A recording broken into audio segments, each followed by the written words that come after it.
Hi there. In this video, we'll be covering how to write a best-selling self-help book. There's a lot more to the process than just writing a great book, and the promotional side probably plays a bigger role than you even think. By the end of this video, you will learn how to uncover the problem at the center of the book, the role of great branding, and the power in the publishing and promotion process. And stay tuned until the end of this video for a free opportunity. Let's dive in.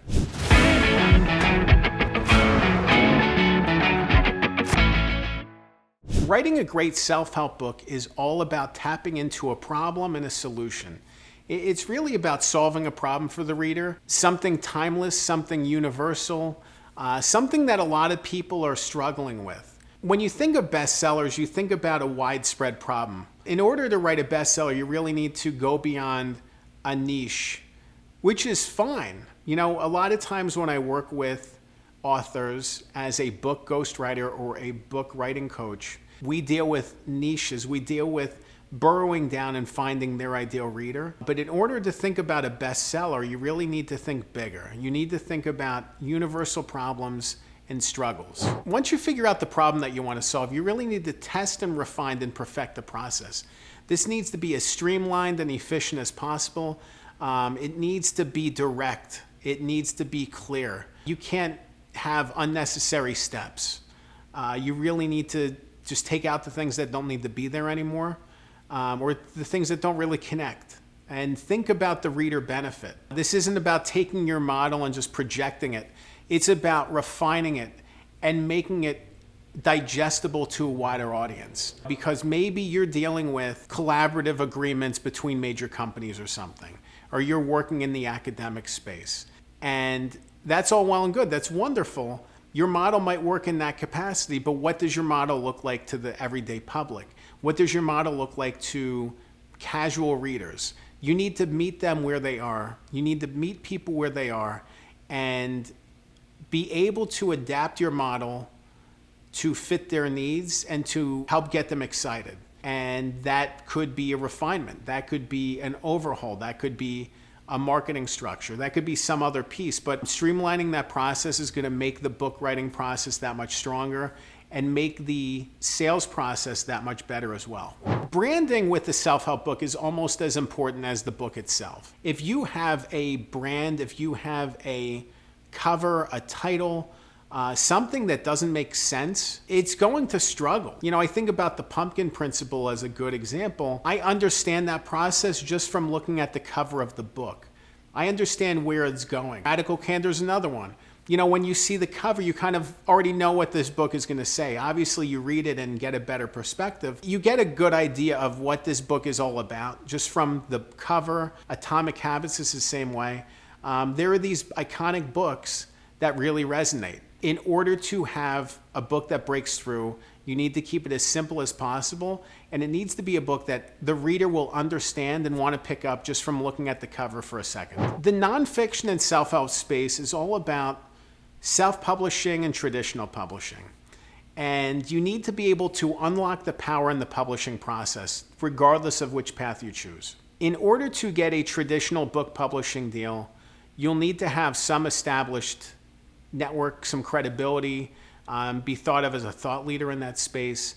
So there's things that you can do to build your presence and to make your message resonate. Being able to get a traditional book publishing deal will make it easier for you to wind up on a bestseller list. It's still a long way off, and it still requires a lot of mechanisms behind the scenes, promotions and otherwise, to be able to drive it forward. But being able to get a good book deal is a great way to do that. And you can end up through that process by writing a book proposal and shopping it around to literary agents and publishers. When you think about the New York Times bestseller list, the only way that you can get there is by getting published by specific publishers and kind of getting lucky in a sense. There's some elements at play that don't involve book sales at all. So there's books that sell a ton of copies that don't end up on the New York Times bestseller list. On the other hand, there's other ways to get on bestseller lists.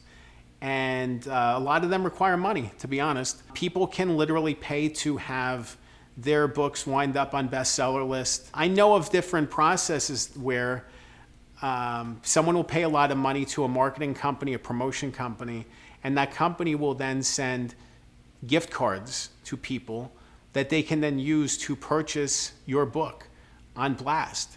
They will send an email to thousands of people and say, here's a free gift card, go buy this book. People don't actually read the book, but they will buy it because of this promotion that they have, and then your book will be a bestseller. It's not the way that I love to get on the bestseller list. It's not the ideal way, but it is a way to do it. It's been done.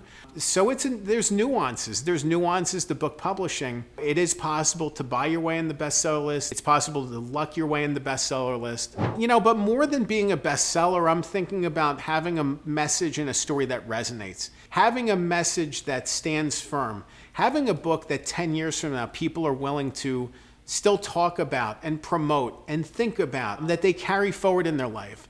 To have this huge impact and build this network and build a presence for yourself where you can take this message and apply it forward and build this community from this self-help book. I think this self-help book could be the start of something really, really powerful, start of something awesome.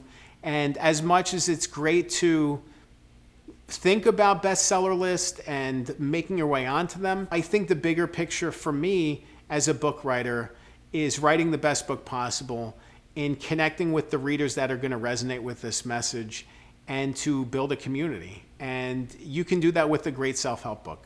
If you're interested in writing a best-selling self-help book, dream big. Dream as big as you can. What does success look like to you? What does an opportunity look like to you? What does solving people's problems mean to you? If you can solve their problems and get them to a better place, does getting a bestseller status matter as much? I really feel like there's such a chance with all of us, when we have expertise, when we have an understanding, when we've unlocked something within ourselves, to be able to share it forward and send it to other people and help them in their world. I think that's the most important thing. And I think that's the thing that I like to focus on when I'm writing a book or when I'm helping somebody write a book.